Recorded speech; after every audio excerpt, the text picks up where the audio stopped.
Golden State holds on and wins game one. What a thriller here in Memphis.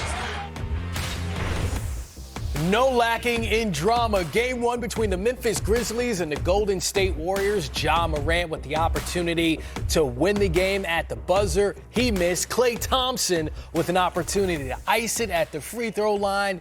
He missed.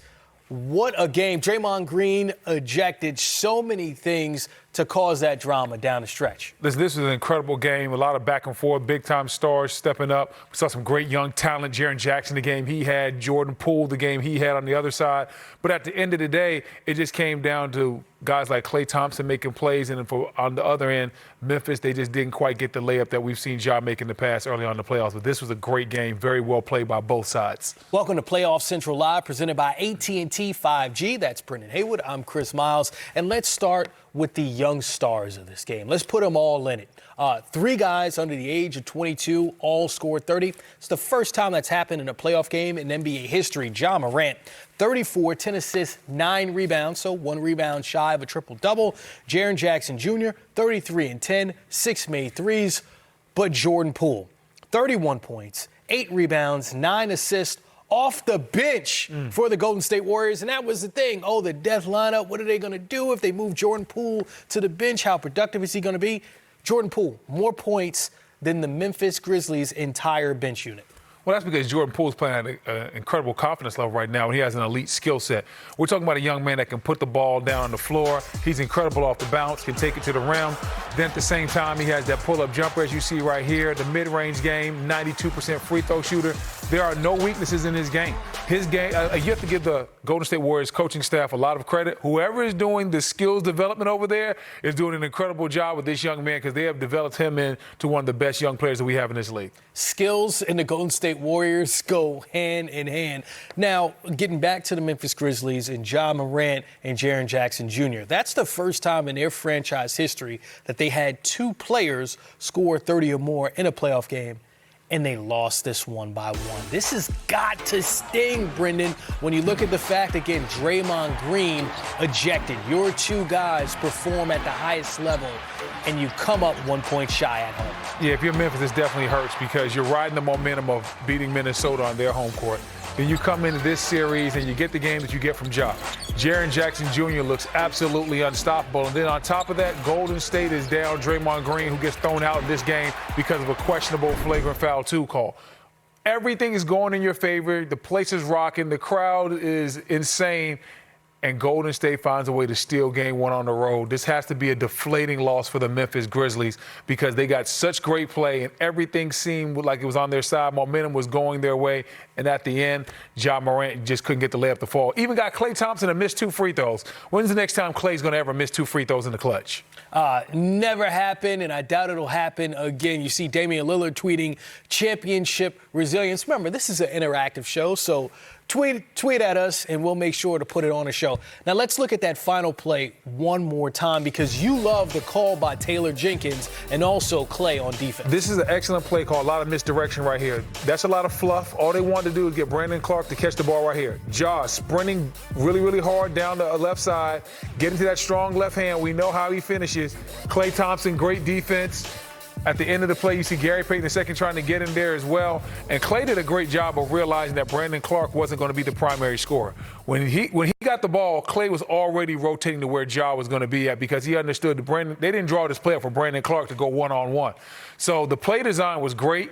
But at the same time, Golden State did an excellent job of defending it. But watch it again. All that's fluff. All they want to do is get Brandon Clark open right there, and then they want you to go to sleep, and Ja's able to creep down the left side. Against a lot of teams, they probably get a layup right there. Ja was this close to getting one himself. He's in disbelief that he missed that shot.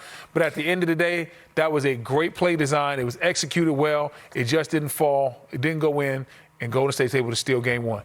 Klay Thompson, defensive awareness on 99 if you're trying to give him a rating right there. Because like you said, Brandon Clark catches the ball. Klay goes, he's not a threat. Where's Ja Morant? And that was really the difference on that final play. Looking at the Memphis Grizzlies going forward after this, how do you regroup from a tough loss like this where you felt like you were this close to having it? Well, the way you regroup is you simply, first of all, you have to have good leadership within that locker room.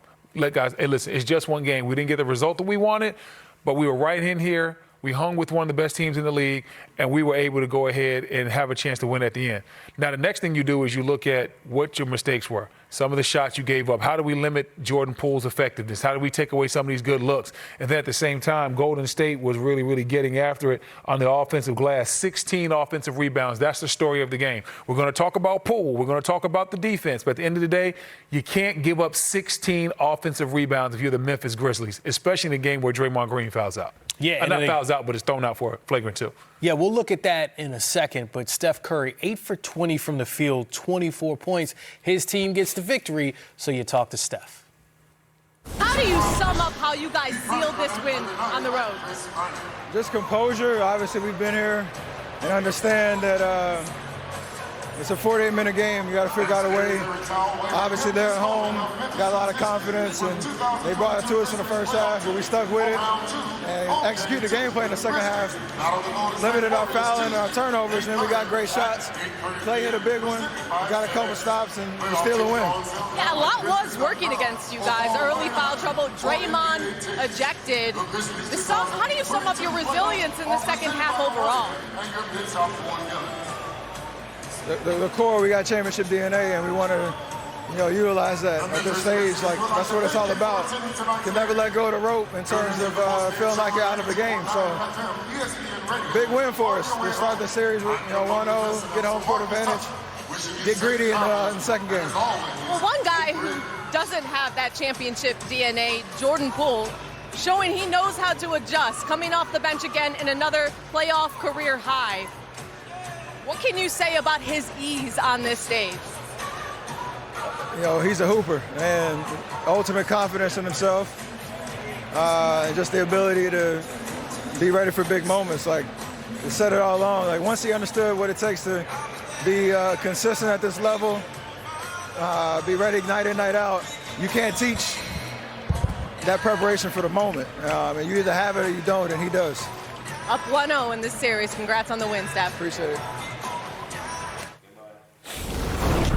The Warriors improved to 20-2 since the 2015 playoffs in Game 1s. Here's Memphis Grizzlies head coach Taylor Jenkins. Real successful on capitalizing on second chance points and 50-50 balls. What can you do to eliminate that, bring that down? More physicality, be better next game.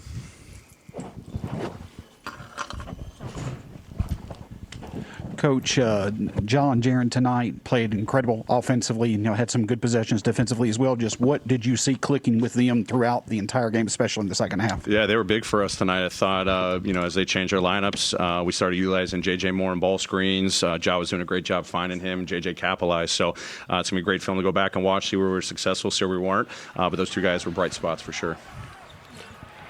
Taylor, you always, get a lot of steals and deflections against this team, but they were still able to get 31 assists today. Just how do you, I guess, be more effective in terms of taking away those, scoring opportunities that they usually create so well? Yeah, they did a great job moving the ball tonight, the way they moved it, passed it. We'll watch the film, see how we got better. I love the way our guys competed tonight. Just wasn't good enough.